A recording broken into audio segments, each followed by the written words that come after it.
Yo, yo, yo guys, check, kamusta mga idol? So ayan, mag-update tayo ngayong Miyerkules mga Lodi. So pasensya na, medyo masama yung pakiramdam ko kaninang umaga mga idol eh. Dapat hindi na ako mag-update ngayon, kaya lang kailangan nating mag-update dahil grabe yung market mga Lodi. Sumabay sa sama ng pakiramdam ko. Sumabay, mga Lods, nagdugo din mga idol. Grabe, nakaka-bad trip. So, kung titignan natin, grabe, pulahan ngayon ang market. Halos medyo almost lahat ay double digit. Pero yung iba malalaki na mga Lodi, no? Ayan, H-bar double digit na. XRP 7.5, Ondo 9.2, Pepe 9.1, Suwi, Worldcoin, nako, Doge Shib, nako, sobrang daming pulahan ngayon mga idol. At anong nangyari, no? Kaka-open lang ng government eh. Natandaan niyo yung sinabi ko nung nakaraan, 'di ba? Sabi ko, once na may pinakita tayong chart, 'di ba, na once na mag-open yung government, eh babagsak muna tas consolidation, 'di ba? Sabi nga nila bilang siguro mga nasa 1 week o 2 weeks pa bago makarecover yung market after ng reopening ng government. So, ito na ba yun? Nararamdaman na natin, mga idol, no? Grabe. So, kung titignan natin yung yung Forex calendar, so wala na, kinancel na ata yung mga loads. Oh, wala nang event simula 13, 14, 15 wala na. So, ang November 20 na tayo magkakaroon ng FOMC minutes, mga lodi. Grabe. So, tignan natin kung ano yung siguro merong ginagawang ngayon, meeting sa US na sa ni Trump na sila lang nakakaalam, no? So, ang daming naging negative ngayon sa market. Grabe, mga lodi. Tignan nyo to. Countries are buying, Sailor is buying, BlackRock is buying, and banks are buying. Then, why Bitcoin price keep falling? Tama nga naman mga idol, no? So tingnan natin yung BTC boy, nasa 97,000 mga lods, no? So bumaba talaga siya. XRP, pero yung XRP hindi, kumbaga yung niya, yung kahapon niya, yung galaw niya malayo na sa eh. Hindi na siya sumasabay sa Ethereum tsaka sa Bitcoin kahapon, mga sa papansin ko. Sabi ko, ito na ata yung sign. Mukhang lilipad na si XRP. Sa tingin ko lang yun. Kaya anong ginawa ko? Di ba tinamaan yung lock profit ko kagabi? Pag tama ng lock profit ko, kasi medyo nag-drop siya tama, sabi ko magbubudega na lang ako. So ginawa ko, binudega ko lahat. No, pero sa bagay, mga 100 plus lang naman yun na USDT. 100 plus USDT, binudega ko lahat. Mga idol, sabi ko bukas na lang. No, kasi mukhang lilipad na si XRP kasi tinignan ko, parang hindi na siya sumasabay sa Bitcoin tsaka sa Ethereum. Putya ragis, pagkagising ko bumagsak. Sumabay bigla. Ano ba yan? Nakala ko ba hindi ka nasasabay? Ba't biglaan sumabay? Ang kulit ng pangyayari na yun, mga lodi. So bumili ako sa taas. Pero syempre spot naman yun. Hindi naman siya trade. So nakabili ata ako basta mga dito, mga ganyan dito ako bumili. Ayun. So saka bumagsak. Kung kailan ako bumili, doon bumaba, mga idol, no? So bad trip. Paper loss agad, mga lods, no? Nasabi ko, kasi sa na ako, kumbaga sabi ko, masama na pakiramdam ko kagabi. Sabi ko, baka hindi mo na makapag-trade. So ang ginawa ko, ibubudega ko na lang muna. So pag bodega ko bumagsak ko, sabi ko, what the hell is this, man? So pag kung kailan ako bumili, saka nag-drop yung market, nakaka-bad trip. So ang daming negative ngayon, mga lord. Sabi nga dito, government shutdown, nag-dump syempre, of course. Pero end of government shutdown, dump pa rin. Nag-rate cut, nag-dump. No rate cut, dump pa rin. Nag-rate cut, tsaka no rate cut, dump pa rin. BlackRock buying, dump pa rin. BlackRock sharing, dump pa rin. So grabe yung mga nangyayari ngayon. Ayaw lumipad, no? Pwede ko sanang sabihin na normal lang, pero hindi mga lods. Sa tingin ko parang manipulated talaga to. Sabi nga dito, shutdown, dump, no shutdown, dump, cuts, dump, no cuts, dump, buy, sell, dump. Now, do you get it? Sabi niya, you were never supposed to win. You were the liquidity. Sabi niya ganun, no? Every event is engineered volatility designed to extract movement from confusion. The headline won't drive price. They justify the harvest. Sabi dito. This isn't a market reacting to chaos. It's a ritual disguised as finance. At you are not trading, you are being traded. Ang tindi ng mga lords nito. And the chart isn't showing fear, it's showing blood pressure. The dump wasn't a result, it was a plan, no? So kumbaga parang planado yung pag-dump ngayon, mga loads, no? So hindi ko alam kung hanggang kailan tong ginagawa nila, mga lodi, pero maraming naapektuhan, no? Sabi nga dito ni Ben, no? Sabi dito, mga idol, I lost $4 million today, sabi niya. Years of work wiped out in one candle. Grabe naman, ang sakit naman nun, mga idol, no? No drama, no excuse, just reality. Goodbye, ex, sabi niya, mga idol. So, $4 million in one candle, mga idol. Siguro nakalong siya o something, and then nag-drop yung market, kinain, mga lods, ang taon niyang pinaghirapan, pinagtrabahuhan. Grabe yun, ang sakit nun, mga idol, no? Medyo nakakalugmok yun, Pero syempre, hindi naman ito mangyayari sa kanya kung hindi ito leverage trading. Malamang leverage trading to. Ganon kasakit ang leverage trading, mga idol. Hindi siya basta-basta. Maraming tao na nanalo, maraming tao na tatalo, no? Ganon yan, Kung may nananalo sa kabilang phase, may natatalo sa kabilang phase. So ngayon, mga lods, sa tingin nyo, dahil sobrang daming natalo, sino yung mga nanalo ngayon? Di ba? Sino yung mga nanalo?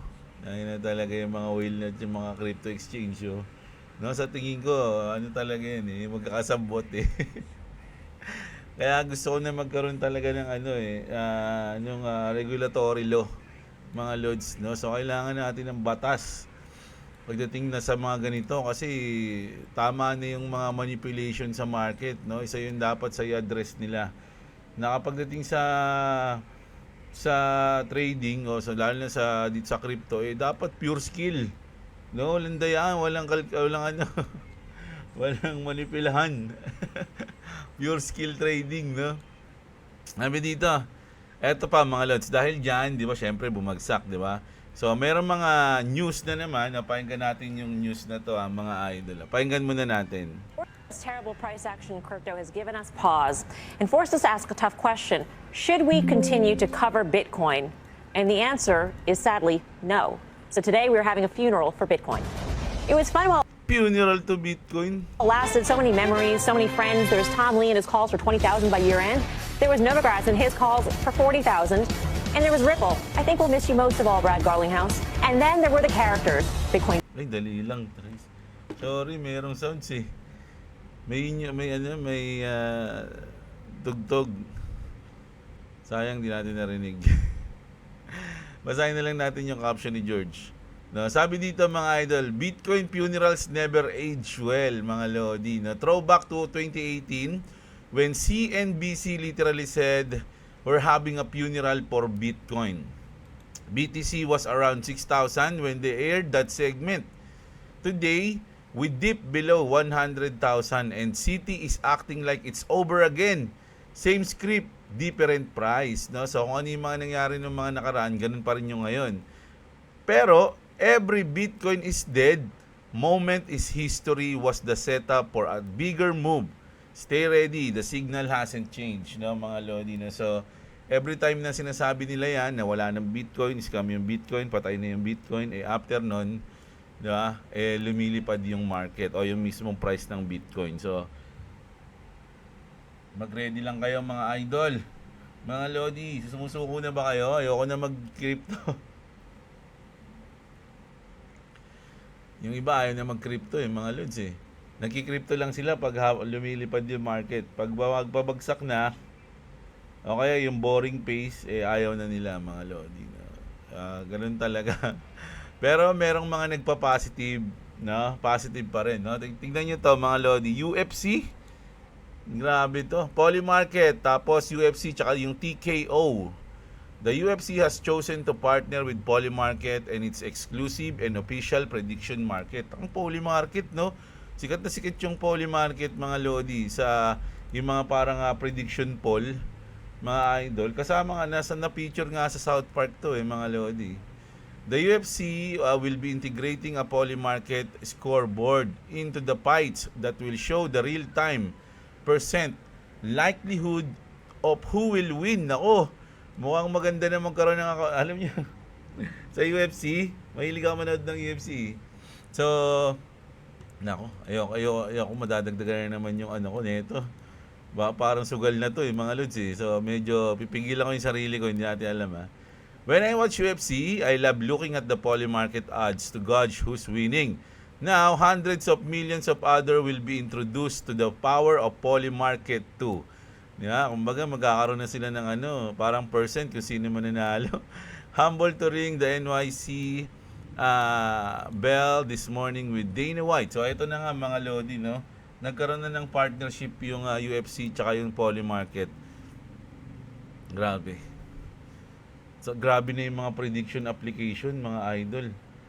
Na to, sumisikat na yung mga ganyan. Kaya sa Pilipinas kaya, alam ko meron sa Pilipinas yung every X ba yun? Nakalimutan ko na.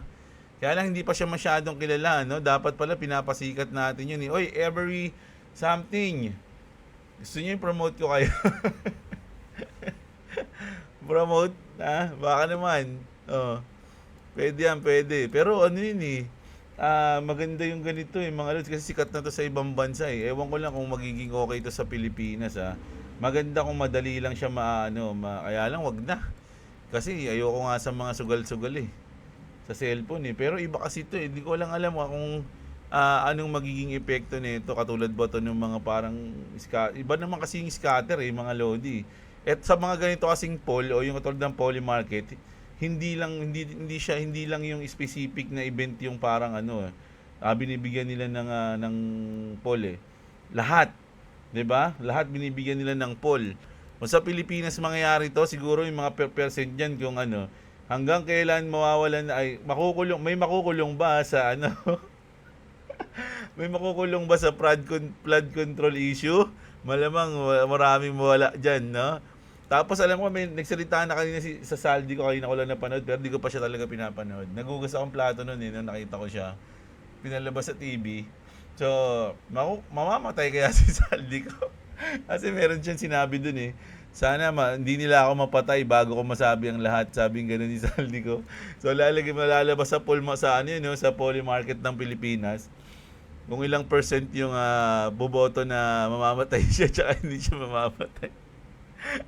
Grabe, ang dami. Halos lahat kasi ginagawa na nila ng ganito ng prediction mga lods 'di ba?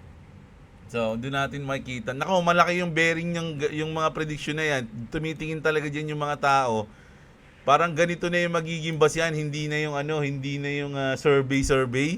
Buta, laos din survey na yan sa Pilipinas. Tsaka alam na natin na bayaran yung mga survey na yan Dito sa app na to, doon mo talaga makikita mga prediction, di ba?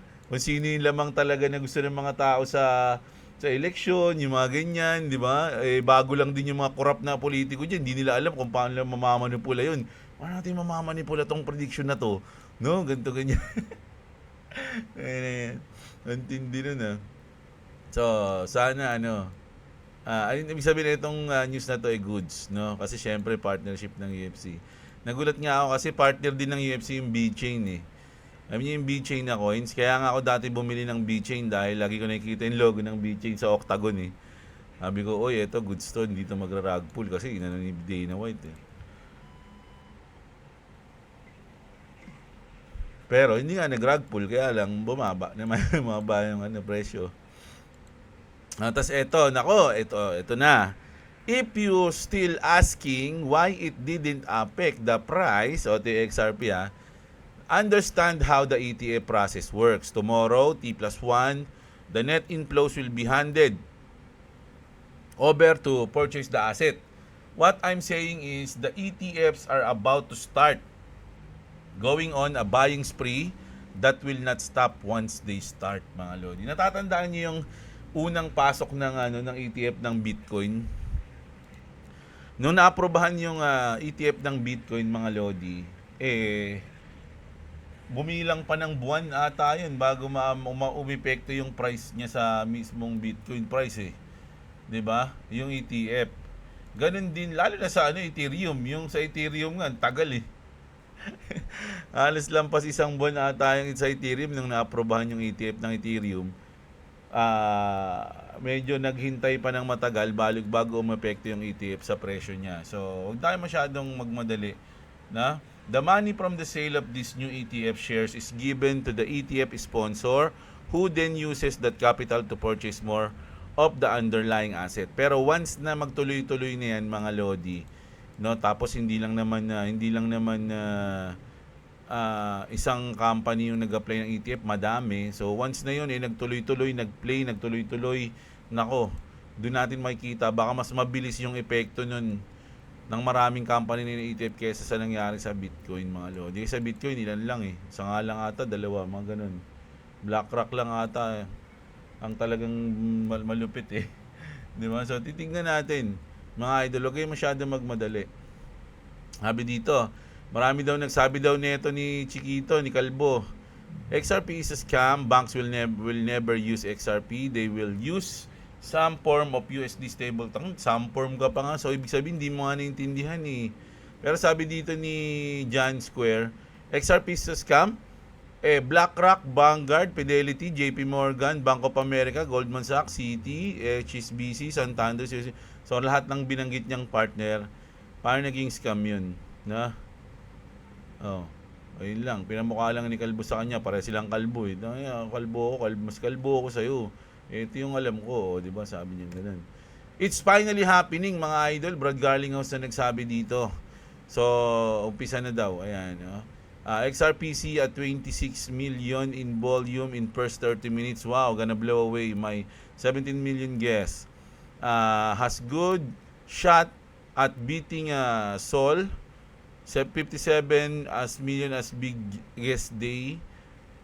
One of any launch this year. Ayan na.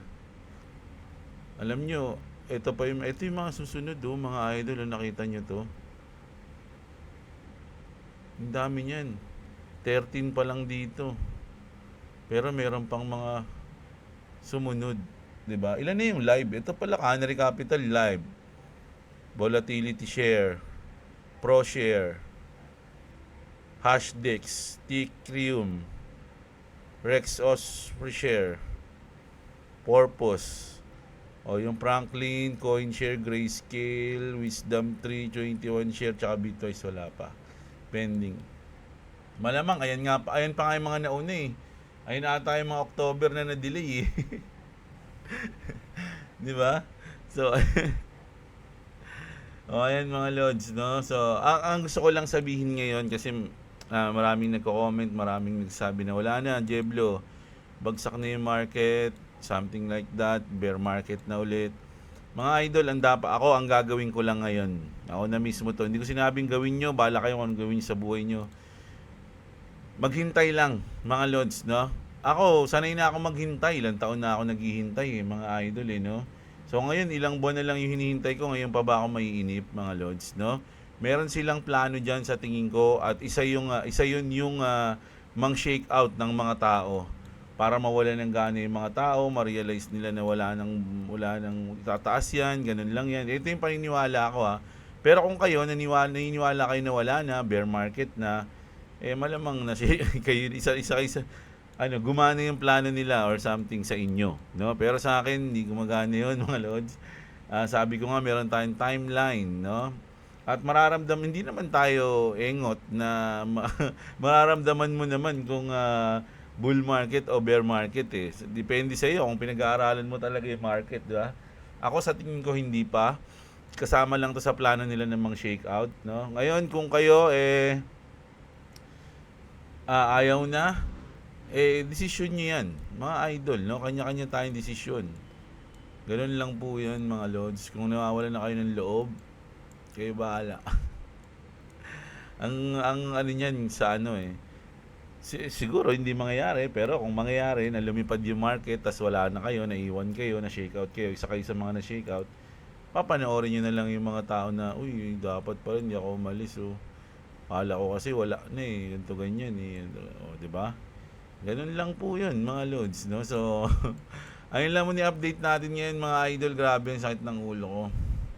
So, baka bukas na tayo mag-update, mga lods, no? Depende, pero pipilitin natin, mga idol. So, kita-kits tayo. Sana i-like nyo yung video natin kahit papano, kahit maiksi lang, kahit onti lang yung news natin. Sana nagustuhan nyo. Like nyo yung video. Maraming salamat sa lahat, mga idol. Huwag nyo kalimutang mag-subscribe. At syempre, tingnan nyo yung mga link dyan sa description, mga lodi. Subscribe kayo kay Clovis Gaming para sa raffle niya sa December. So, ayun. Kita-kits, mga lods. Magandang araw sa inyo. At What's up? Subscribe to Clovis TV, subscribe to Clovis Gaming, and subscribe to Jeblo. If you want to subscribe to me, it's in the link in the description. Also, there's bonus and discounts. So, peace. bye-bye.